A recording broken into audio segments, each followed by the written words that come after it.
Bonjour, Salam, ça va? labas, Ça va super bien. kol shimzien. Bienvenue. Marhaban bikom dans ce nouveau cours de Darija. Et cette fois, on va parler des...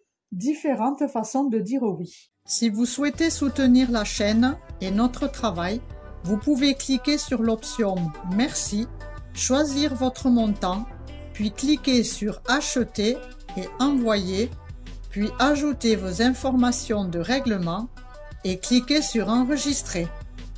Et maintenant, on vous laisse avec le cours. Shokran. Un petit cours, mais très important quand même. C'est ça. Préparez vos cahiers, vos stylos, vos neurones. Ah, c'est parti! Alors, on a Alors, le premier oui. le oui Basique. classique, basique. Est-ce que tu peux nous dire comment on dit oui? Il y a deux façons de le dire. Ah, Il y a déjà. a, Avec le H. le H grave, expiré. Ah, Et il y a I.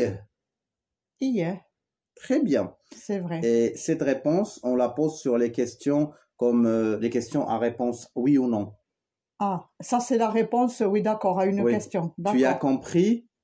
Wesh fahmti? Ah, Ou I. hier. Des fois, vous répondez femt. Fahamt, oui, mais là, nous, on est pour les oui. Là, D'accord. oui. Donc, ça se répond dans ce genre de questions.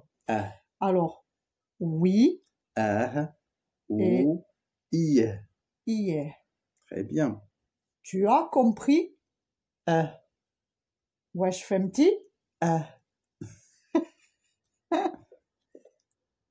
Le prochain oui, ça serait la réponse sur l'appel. Quand on t'appelle. Exactement. Abdou! Oui! Abdou! Nam! Nam! Il y a le N, le bêlement du montant au milieu et le M à la fin. Nam. Nam! Val! Nam. Très bien. X, Jean-Jacques! Khadija, Khalid! Simo! Nam! Nam. Donc ça, c'est le oui pour répondre quand on t'appelle. Exactement.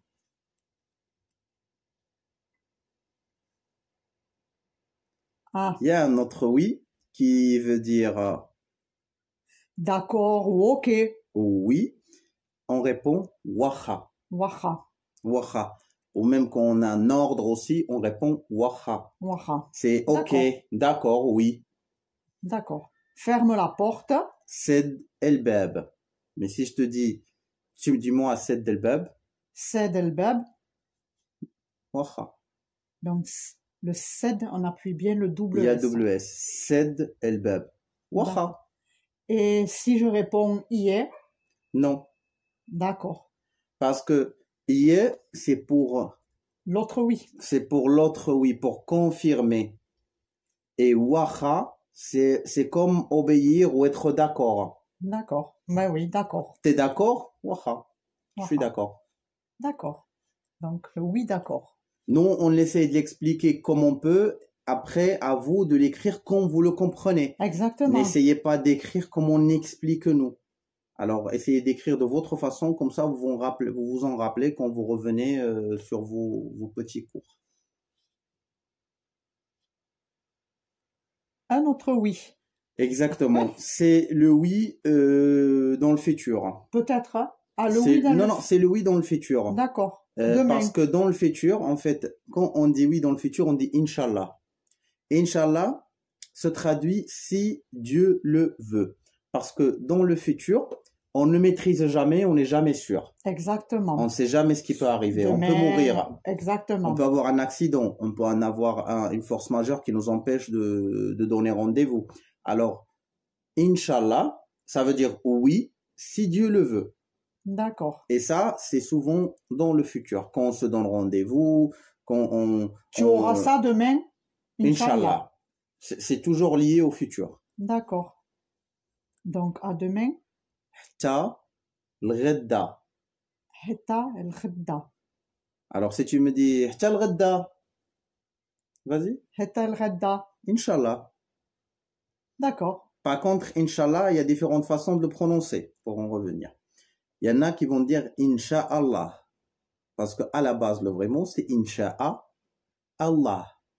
D'accord. C'est si Dieu, si il le veut, Incha'a Allah, le Dieu. D'accord. Si Dieu le veut, Incha'a Allah. Il y en a qui vont dire Inch'Allah, avec un seul A. D'accord. Il y en a qui vont dire, comme j'expliquais, avec deux A, Incha'a Allah. Il y en a qui vont dire Incha'Allah. C'est comme si les deux A, ils se collent et deviennent A. D'accord. Comme on l'écrit, double A. Inch'Allah. Ouais. Et il y en a qui vont dire Inch'Allah. Inch'Allah. C'est le plus courant quand même, non? C'est le plus court et c'est le plus facile à prononcer. Le plus correct, c'est Inch'Allah. D'accord. Alors, c'est juste ça. Les différentes façons. Après, il y avait un commentaire dans une des dernières vidéos. C'est quelqu'un qui apprenait ailleurs le Darija. Et il apprenait des fois les mots liés. Et par exemple, comme nous, dans d'autres cours, par exemple, là, on l'a écrit serré, mais on aurait pu écrire Incha, espace, Allah. D'accord. Et il nous dit, non, ça s'écrit, en Darija, on écrit le mot collé. De un, le Darija, c'est un dialecte, ce n'est pas une langue. Et si on veut vraiment écrire les Darija, ça s'écrit en arabe, ça ne s'écrit pas en latin. C'est là où il y a la différence. Et on écrit séparément pour le prononcer correctement. On écrit phonétiquement pour le prononcer correctement. On ne peut pas l'écrire serré, sinon les A, ça va se suivre. Par exemple, là, si je t'écris Inch'Allah comme ça, tu vas le lire Inch'Allah, tu ne vas pas le lire Inch'Allah. Ouais. Mais si j'écris Incha et je mets espace et j'ajoute Allah, tu vas le lire Inch'Allah. Ouais.